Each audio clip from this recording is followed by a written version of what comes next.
Hello friends, Bangla activity চ্যানেলে আপনাদের সবাইকে ওয়েলকাম। জমেছে খেলা কিন্তু এবার জমে গেছে। হ্যাঁ বন্ধুরা, আমি আপনাদের সঙ্গে কোনো রকম মজা করছি না। যে খবরটা আপনারা শুনলেই বুঝতে পারবেন যে এবার প্রাক্তন বিচারপতি অভিজিৎ গঙ্গোপাধ্যায়ের বিরুদ্ধে ভোটে দাঁড়ালেন এসএসসি শিক্ষক পদপ্রার্থী।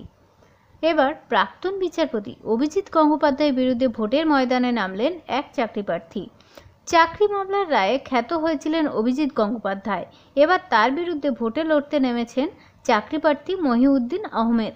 তাকে টিকিট দিচ্ছে আইএসএফ প্রার্থী মাহি 2016 সালে তৎকালীন বিচারপতি অভিজিৎ গঙ্গোপাধ্যায়ের এজলাসে মামলা করেছিলেন।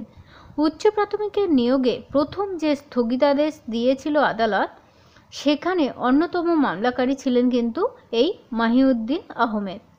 প্রাক্তন বিচারপতির বিরুদ্ধে ভোটে দাঁড়ানো নিয়ে মাহি বললেন, বঞ্চিতদের কথা তুলে ধরতেই সংসদীয় রাজনীতিতে আসা। আসলে আইনি দোহাই দিয়ে আমাদের নিয়োগ আটকে রয়েছে। অনেকে আমাদের ব্যবহারও করছেন। চাকরিপ্রার্থীদের কথা তুলে ধরার মতো পরিবেশ ওই কেন্দ্রে তৈরি হয়েছে।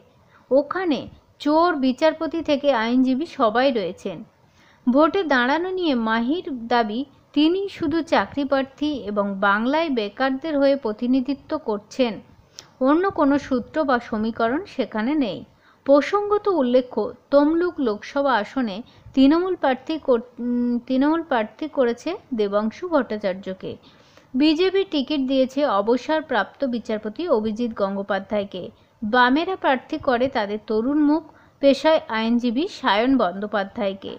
কিন্তু এবার অভিজিৎ গঙ্গোপাধ্যায়ের বিরুদ্ধে ভোটে দাঁড়ালেন কে না, মহিউদ্দিন আহমেদ। দেখা যাক কতটা কি লড়াই কতদূর যায়। আমরা অবশ্যই চোখ রাখবো, আপনারা চোখ রাখুন বাংলা অ্যাক্টিভিটি চ্যানেলে। সবাইকে অসংখ্য ধন্যবাদ ভিডিওটা দেখার জন্য।